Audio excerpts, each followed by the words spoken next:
ఒక సినిమాకి ముందనుకున్న బడ్జెట్‌కి, అవుట్‌పుట్‌కి చాలా డిఫరెన్స్ ఉంటుంది. అది ఎవరు తప్పు? అంటే డైరెక్టర్ తప్పా? ప్రొడ్యూసర్స్ తప్పా? లేదంటే మెయిన్ లీడ్ యాక్టర్స్ ఏమన్నా? అనుకున్న దాని మీద ఎక్కువ రోజులు షూటింగ్ అవ్వడం కానివ్వండి, లేకపోతే చేంజ్ ఆఫ్ ఐడియాస్ అవ్వనివ్వండి, ఇవన్నీ these are all the result of improvisations అండి.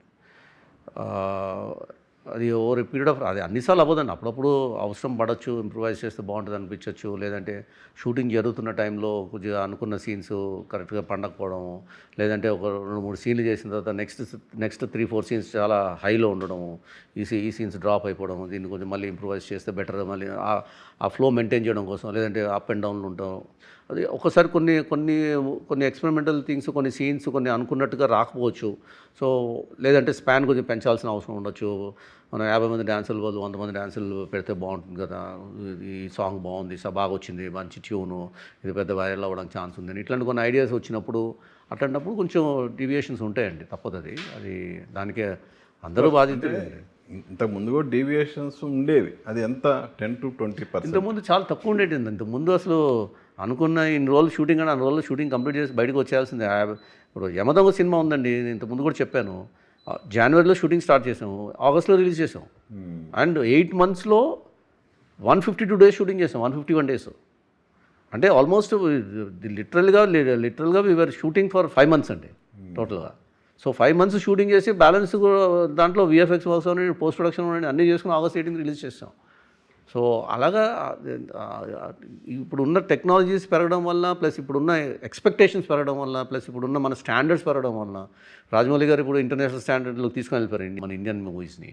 సో వేరే డైరెక్టర్స్ కూడా వాళ్ళు కూడా ఆ ప్రయత్నం చేయడానికి ట్రై చేస్తారు కదా.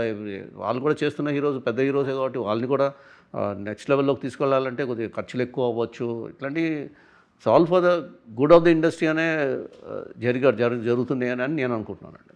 అంటే టెక్నాలజీస్ అడాప్టేషన్లో భాగంగా హ్యూమన్ ఎమోషన్స్ మిస్ అవుతున్నారేమో అని చాలామంది, అంటే కొన్ని సినిమాలు వదిలేండి, రాజమౌళి గారి సినిమాలు అవన్నీ పక్కన పెడితే మెజారిటీ ఆఫ్ ద ఫిలిమ్స్ అవి మిస్ అవుతున్నారనేది కామెంటు. సార్, సినిమాలో హ్యూమన్ ఎమోషన్స్ లేకపోతే ఆ సినిమా ఆడదండి. అది one of the integral part of story telling. ఆ ఎమోషన్ ఎంత స్ట్రాంగ్ ఉంటే అంత కనెక్ట్ అవ్వడానికి ఛాన్సెస్ ఎక్కువ ఉంటాయి. అంటే అదర్ ఎలిమెంట్స్ చాలా ఉంటాయి, కానీ this also one of the important thing. So అది లేనప్పుడు సినిమా అనేది that's the reason probably every movie is not a hit. అవి మిస్సింగ్ ఉన్న చోట తక్కువ ఆడినొచ్చు. సో అనుకుంటే రీజన్ అండి. సో ఈ కంప్లీట్ జర్నీలో ఎప్పుడన్నా మీ ఎక్స్పెక్టేషన్ తగ్గట్టు సినిమా రాకపోవడం కానీ, మీరు డిసప్పాయింట్ అవ్వడం కానీ ఎప్పుడైనా జరిగిందా? లేదండి, మనం ఇప్పుడు దాకా అనుకున్న స్టోరీస్ ఏదైతే అనుకున్నామో దాని ప్రకారంగానే సినిమాలు అనేది చేయడం జరిగిందండి. కొన్ని స్టోరీస్ నాకు ఎక్కలేదు, బట్ ప్రొడ్యూసర్స్ బాగానే ఉందనుకుని దిగారు కాబట్టి అది చేసేసాము. కొన్ని సినిమాలు మీకు తెలియదే ఉంది, అన్ని సినిమాలు మైత్రిలో అన్ని బ్లాక్ బస్టర్లు కాదు కదా, 2-3 సినిమాలు దెబ్బతిన్నాము. అది ప్రాబ్లీ రాంగ్ జడ్జ్మెంట్ అయ్యి ఉండొచ్చు అని అనుకోవచ్చు. కానీ ఈవెన్ ఆ సినిమాలు కూడా ఒక స్టేజ్కి వచ్చి, ఫినిషింగ్ స్టేజ్కి వచ్చి ఫస్ట్ కాపీ చూసుకున్నప్పుడు కానీ, రష్ చూసుకున్నప్పుడు కానీ మీకు తెలిసిపోద్ది. అంటే అది సినిమా ఆడకపోవచ్చు అని తెలిసిపోవచ్చు అండి, కానీ ఆ సినిమాలు ఏదైతే ఆడలేదో అన్నింటిలో డబ్బులు వచ్చాయండి మాకు. సో అది ఓవర్కమ్ అయిపోయింది. డిస్ట్రిబ్యూటర్ డబ్బులు పోయినా రిటర్న్ కూడా చేయడానికి కారణం అదేనండి. Because those days the movies they used to get locked even before. Just puja చేసిన రోజునే మా బడ్జెట్లు కవర్ అయ్యేలాగా కవరేజెస్ వచ్చేటియండి ఆ రోజుల్లో. So it did not really impact. Okay, కొన్ని మూవీస్ అలా, అది లెర్నింగ్ ఎక్స్పీరియన్స్ అంతేనండి. నెక్స్ట్ టైం ఆ మిస్టేక్ చేయకుండా ఉంటారు.